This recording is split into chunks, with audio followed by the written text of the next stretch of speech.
Well, being from Texas, I love everything Western. I love the Wild West. I love searching flea markets and antique markets for just the right fun objects that remind me of my home. Recently on a flea market trip, I found this wonderful old lock. It almost appears to be from an old saloon or an old home, or maybe even a barn door from probably the 19th century. I really loved it. And on the same trip, I found this wonderful old ceiling tile, and it almost appears to be maybe from an old general store or maybe even a saloon. I mean, we could romanticize the story there. But I love the patina of the coloration, I love the styling, and I particularly love this punched tin work effect. I thought it was very interesting. And I selected the moire frame to actually give the perfect complement to this design of the tin, because it was a nice ebonized walnut, which appeared to be an old age finish from maybe those times.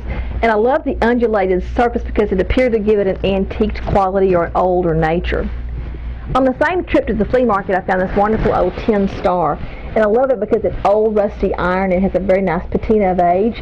And I also selected another moire frame to complement this piece, which is more of a traditional styling. As I said, I love tulle leather.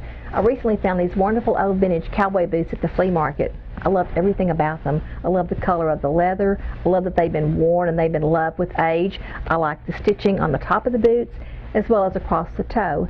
And as I looked at this wonderful detail from the craftsmanship from long ago, it occurred to me what a great concept for a molding design.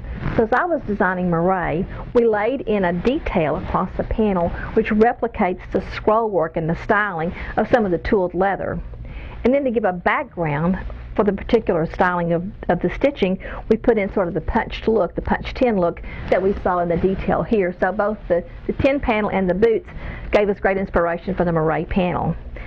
And then to accent these particular motifs, we've laid a gray glaze into the patterning and settled it in so that you actually see the pattern nicely. And it's finished off by a beautiful ebonized walnut edge.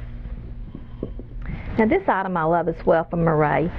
A little bit simpler in design, but it appears to be hand-hewn or whittled. It has an undulated top surface, which gives it a nice hand-hewn appearance, and is a beautiful complement for a wide variety of home styles and artwork. Once again, in the beautiful ebonized walnut finish.